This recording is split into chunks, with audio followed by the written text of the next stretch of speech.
When we think about veteran support, our minds usually jump to a crisis hotline, right? An emergency intervention.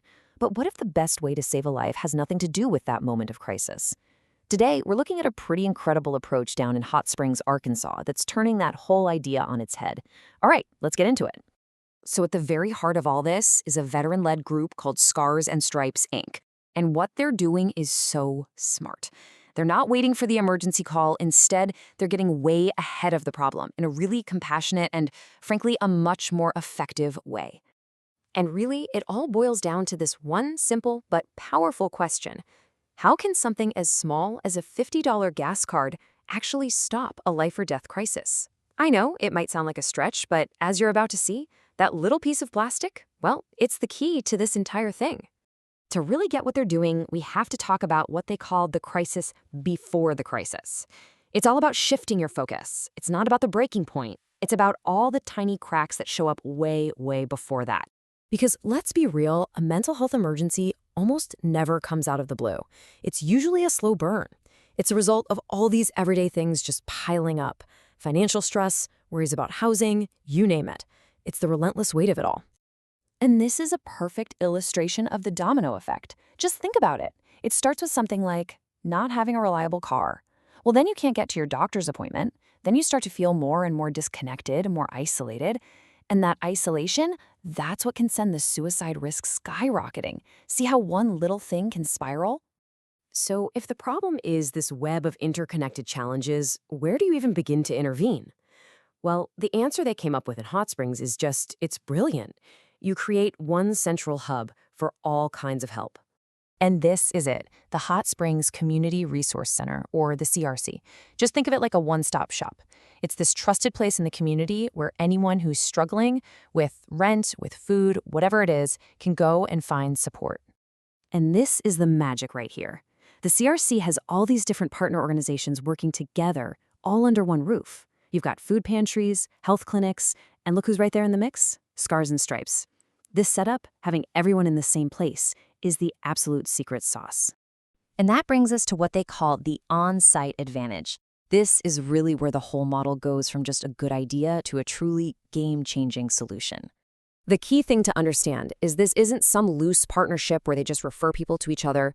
No, Scars and Stripes is physically in the building. So when a veteran walks through the door, maybe not even for a mental health reason, but because they need help with a utility bill, boom, they're right there. They're meeting veterans exactly where they're at.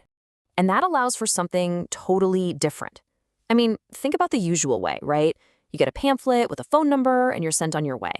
The chances of that call actually being made, they're pretty low. But on the right, you see the soft handoff. An employee at the CRC can literally just walk a veteran across the hall and say, hey, let me introduce you to my friend. He's a veteran too, and he can help. That warm introduction, face-to-face, that's everything. Okay, so that connection has been made. What happens then? What does that help actually look like? Let's break down how this soft handoff works in the real world. It's all done through their Veteran Support and Stabilization Program, or VSSP. And just look at the words in the name, proactive, stabilization.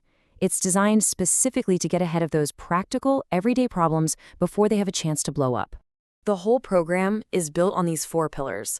They focus on the foundational stuff that can really throw a life off track, making sure you have a place to live, a way to get around, the proper ID you need for a job, and of course, having someone who gets it, who understands the culture to help you navigate it all.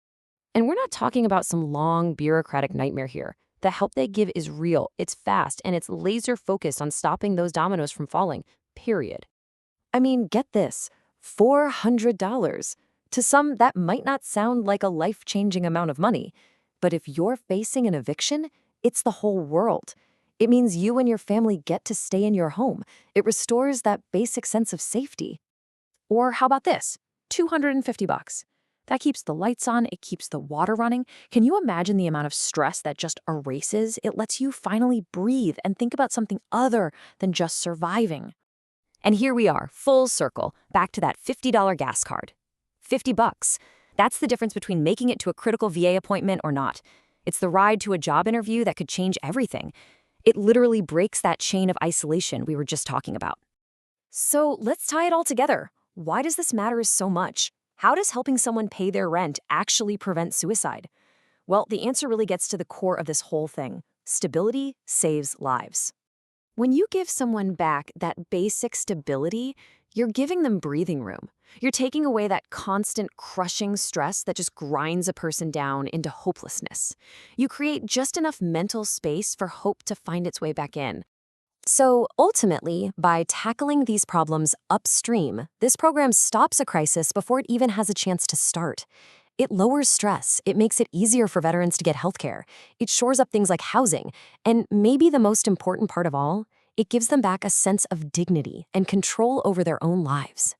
I think this quote from the program just says it all.